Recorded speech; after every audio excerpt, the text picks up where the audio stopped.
So I wanted to tell you guys about this plan from Trump's ambassador to Israel for a solution to the Israel Palestine problem, as in, the dispute and the war that's currently going on.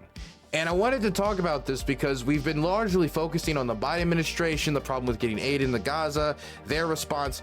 And since an election is right around the corner and Trump could get in there, and Trump has been president, he could be president again, I do think it would probably be useful to see the people that Trump chooses to manage these things, what they think should be done.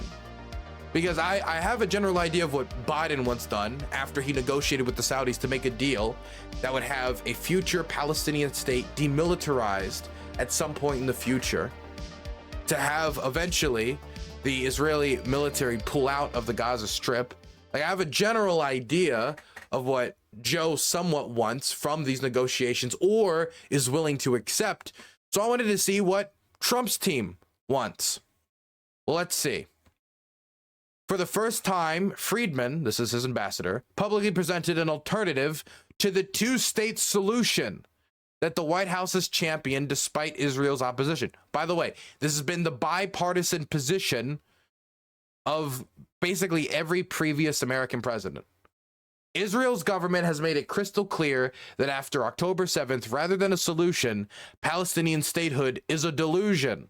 Israel's cabinet rejected Palestinian statehood unanimously in a wider vote. Some 99 Knesset members did the same. So while Biden and the Democrats, while unable to, in my opinion, leverage the aid to get the concessions as previous American presidents have done, for example, Ronald Reagan did leverage American fighter aircraft against the Israelis in order to try to discourage their fighting in southern Lebanon.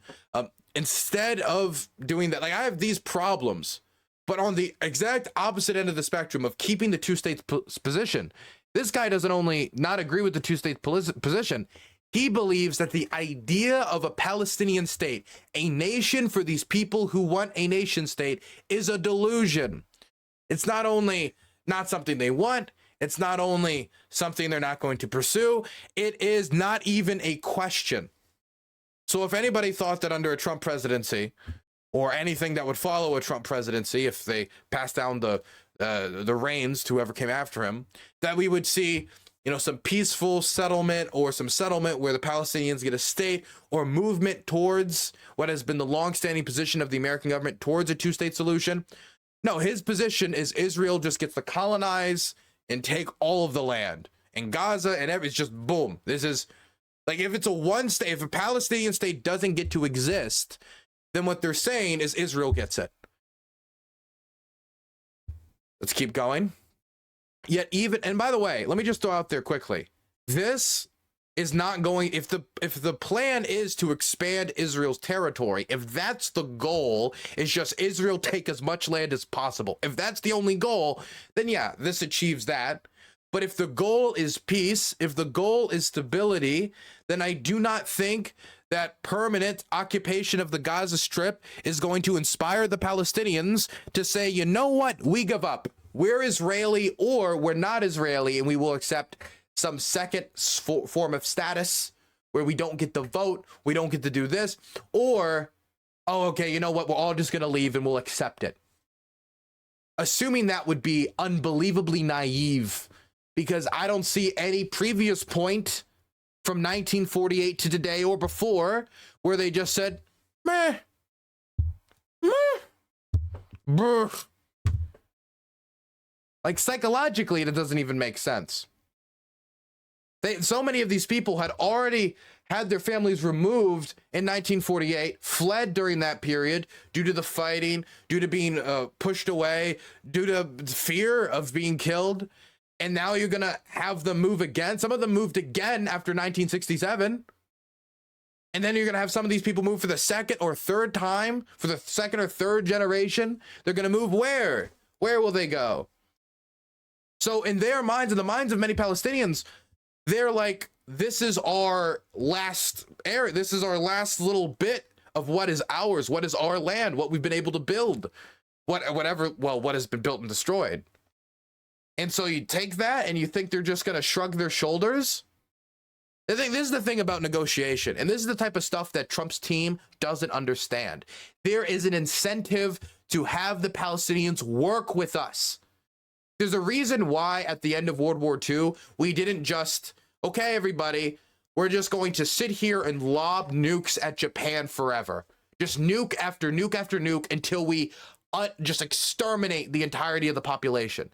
And the reason why is we knew that any plan to do that would come with unbelievable losses to us, or losses that we did not want to incur, both in cost to lives, financial cost, the fact that people just didn't want to. It wasn't domestically probably popular if there was another settlement to just, okay, we got to go around and just, rah. They didn't want to do it. That doesn't mean the American government wouldn't be willing to do some ground invasion, but they don't want to do it.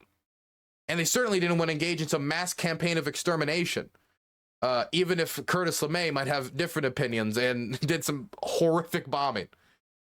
And the reason why is they needed some cooperation from the Japanese in order to occupy it, in order to govern it.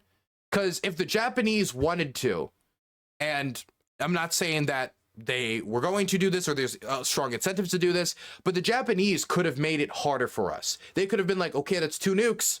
We're going to keep fighting. You got to do a ground invasion. We're going to fight you with bamboo, and we're going to take out another 200 and 250,000 American lives.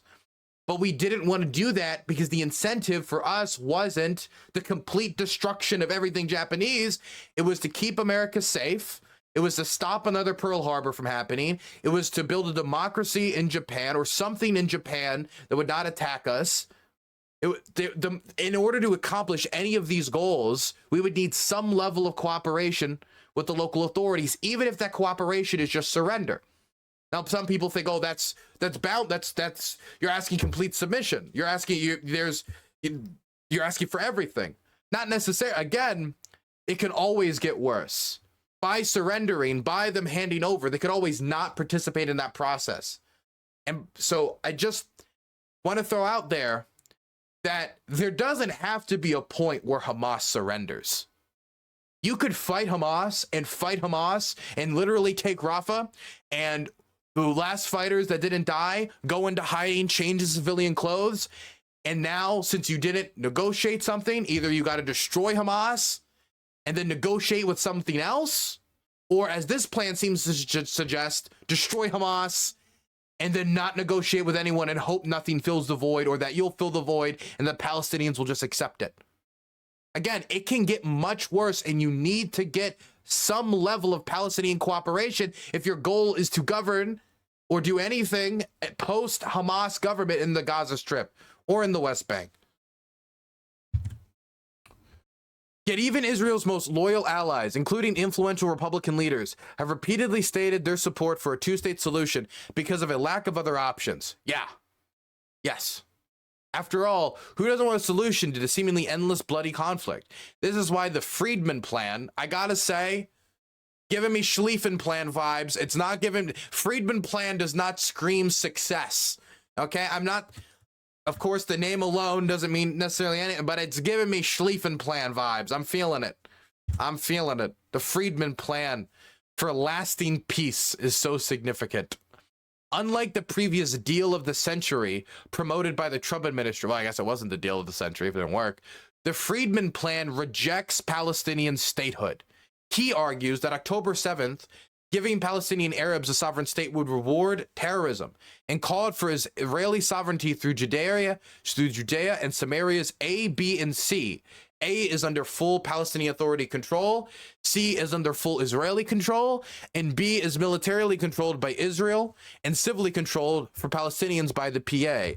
The former U.S. ambassador proceeded to outline the biblical, historical, and legal basis for his plan. Okay, so first off, this will cause a whole new wave of violence in the West Bank. In fact, you could just straight up just say, Third Intifada, gotta be ready for that. Like, if you decide we're going to take over the Gaza Strip and we're going to take over all the West Bank and it's all going to be Israel and that's just the way it is going to be, you're going to get a Third Intifada. You're not only going to have a war in the West Bank, you're not only going to have the violence that's happening right now in the West Bank, in the Gaza Strip, the war in the Gaza Strip and the violence in the West Bank, you're going to have a Third Intifada.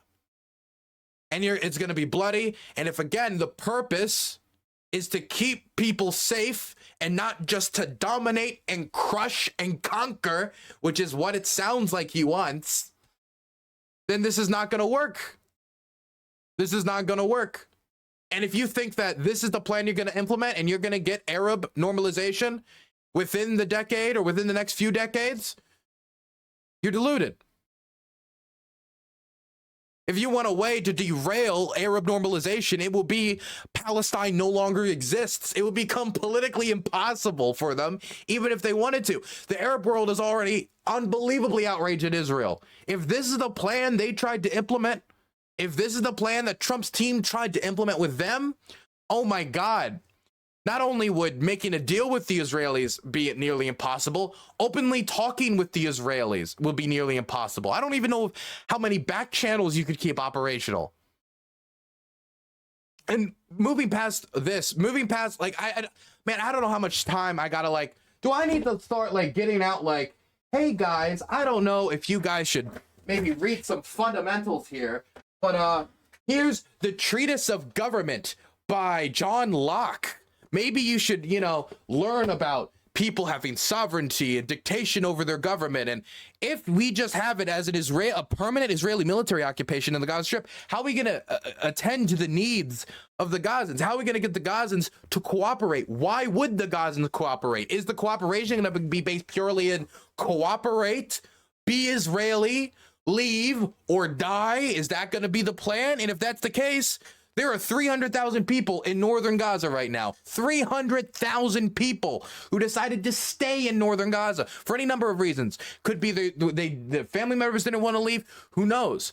But you're telling me out of the 2 million people that are in the Gaza Strip right now, if they were told Palestine will never exist, we're taking over now forever, they'd all just go, oof. Again, if the goal here is just expansion, then yes, you achieve that. But if the goal here is stability, peace, or Israeli normalization in the region, this achieves none of that. And by the way, biblical basis for the plan. Biblical basis for the plan. And he makes it the first one. Notice this. The U.S. ambassador please outline the biblical, historical, and legal basis for the plan. Biblical. Of course, this is an article talking about it, but biblical? Could you imagine you're Palestinian and you're sitting in the home that your family have lived in for hundreds of years in the Gaza Strip? You lived there for so long. And then some fucking geek, Mr. Friedman, comes around, David Friedman, and he says, I'm sorry, but this is Israel now forever. And you say, what? Why? How? The Gaza Strip has never been internationally recognized as Israel. It was ruled by Egypt. It's been ruled, you know, by the British Mandate, but it was never ever declared part of it. How could you possibly justify this being part of Israel? And then he says, Jesus. GGGHT has donated $5. Dylan, they want them dead. They want to treat Palestine like a Reichskommissariat, a region to be purged and recolonized. I would say for this guy, you know, I don't try to be an alarmist, but I don't like this Friedman fella. Friedman explained that Arabs would have limited voting rights, so not to overrun Israel demographically. Okay, so again, not only are they going to take over the land and destroy their ability to build a state for themselves, but after destroying their ability to have a state for themselves, they will be given limited voting rights in this new occupation. I mean, come on. If this... Do any of these people we put in positions of power know the very basics of the values it's supposed to represent as Americans? Did we not learn this shit after Vietnam? Did we not learn there's no, you know, no taxation without representation? Do you think, I mean, if we told you that because, you know, we don't like the way you would threaten the ethnicity of my state, or, you know, I don't know, Christian nature of my state or my community, or if we were in some parts of Michigan or Minnesota where it's mostly Muslims, and, oh, well, man, you can't be here as a Christian, or if you're here as a Christian, you don't really get the vote because you can't threaten the, you know, the tranquility of the Jewish state. If you don't want to threaten the tranquility of the Jewish state or its Jewish character, then don't expand into lands that are primarily not Jewish. He's creating more problems for himself here. He's creating more problems for himself and the Israelis. There is enough room in the world for one Jewish state, he said. His out-of-the-box solution for limited voting rights is not without precedent. The ambassador explained that the United States controls several territories, such as Puerto Rico, whose residents enjoy legal rights, but not the right to vote in federal elections. Yeah, Puerto Rico, if you look at the state of Puerto Rico right now, I don't think I would champion Puerto Rico around as a glorious achievement of what can happen in local governance if you take away their right to vote in federal elections. I don't think with people that, oh, what's paradise on earth right now? Oh, where are the people prosperous and there's no poverty and the people are well educated and the people have access to good paying jobs and the disaster relief is functional and fast and quick and effective. Puerto Rico does not come to mind. The significance of Friedman's peace plan was not only in substance, but in its context. By the way, voting rights for Puerto Ricans. The significance of Friedman's peace plan was not only in substance, but in its context, coming right before the NRB's presidential forum featuring former President Trump. The current leading Republican candidate dedicated a significant portion of his address touting his accomplishments on behalf of Israel to rousing applause and standing ovations. So, you want the Trump plan?